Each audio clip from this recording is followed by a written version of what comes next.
You would break our treaty. You're a good guy. Why, you hate war. You wouldn't go back on your word. Are you kidding?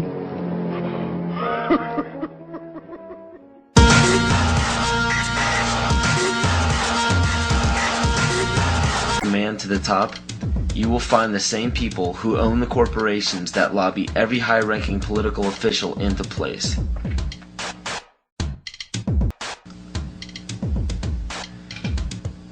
And for those of you who are unaware of this, we're slaves of the watch, but we don't know about the higher time to rule our own lives by. They have amazing knowledge of you, right? They have intense knowledge of us, their enemies. And the fourth one is the clincher, isn't it? Because they're willing to make any and all sacrifices when and wherever they need to do it.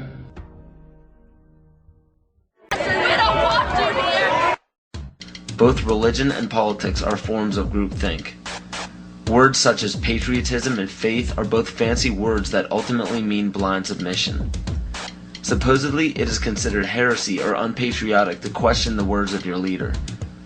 So the fear of upsetting the superior higher power has forced the herd to practice groupthink, regardless of what it leads to.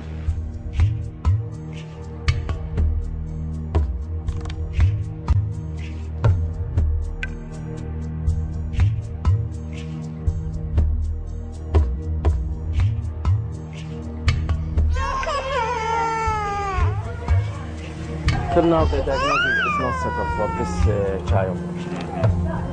He complains from prolonged fever and this wasting.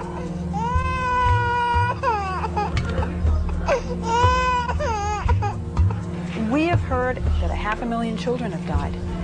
I mean, that's more children than died in Hiroshima. And you know, is the price worth it? I think this is a very hard choice, but we think the price is worth it. Worth it because she... The United States government says that in this factory here you are making chemical weapons. Is that true?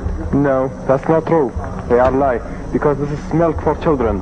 This powder, milk of children. Nothing else was made? Only this in the factory? Yes, and you can see in yourself.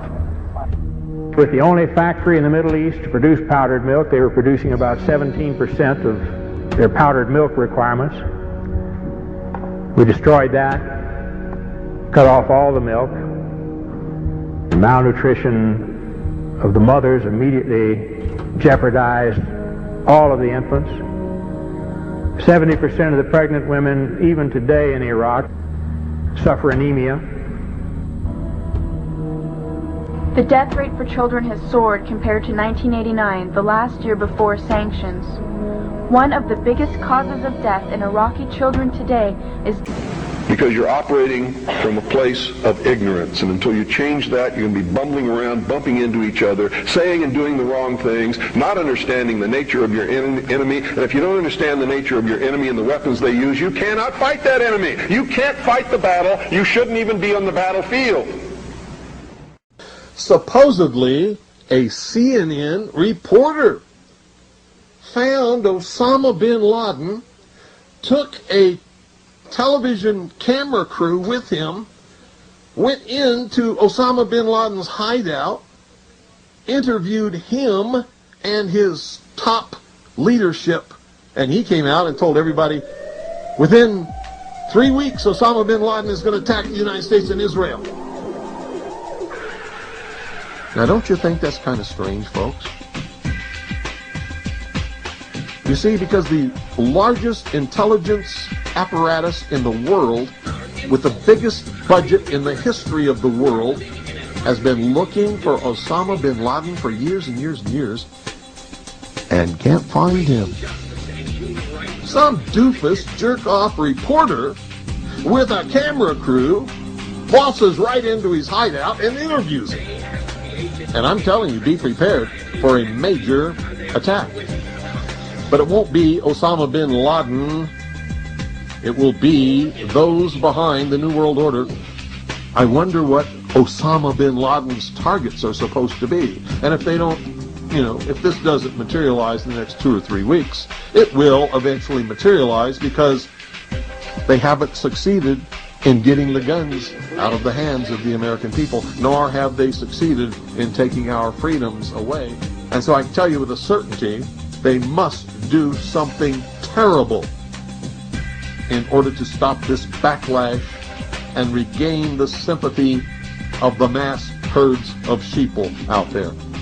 This is how it feels to be alive.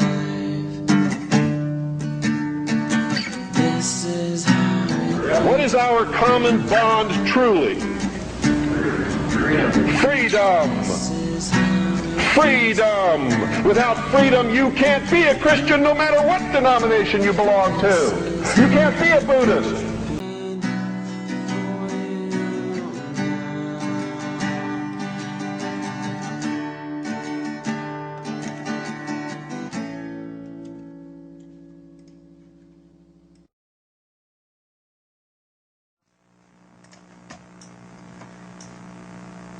I maintain that the only true salvation from any oppression or enslavement is self-empowerment, knowledge, consciousness.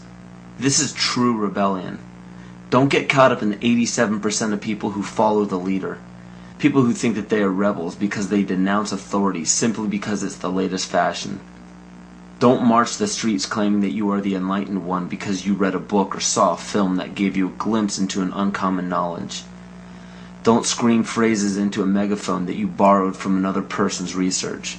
And don't proclaim yourself an original thinker because you belong to a group that represents an unpopular belief. Those are all examples of the other side of the coin of groupthink, leading a false rebellion.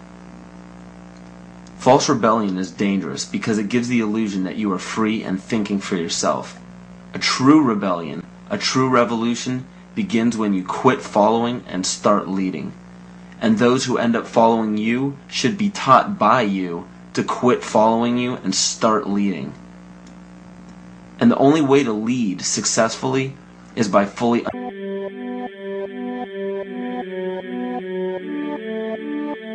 The daily life we perceive with our five senses is not reality. Quantum physics has shown that space and time are illusions of perception. Therefore, our bodies cannot truly be a reality if they occupy this space. Ernest Rutherford performed an experiment in Manchester that revealed to him the shape of the interior of an atom. Scientists were shocked to discover that the atom is almost entirely empty space. The question then became, how could this empty atom possibly make the solid world around us? Our true consciousness does not exist in our brains or in our bodies.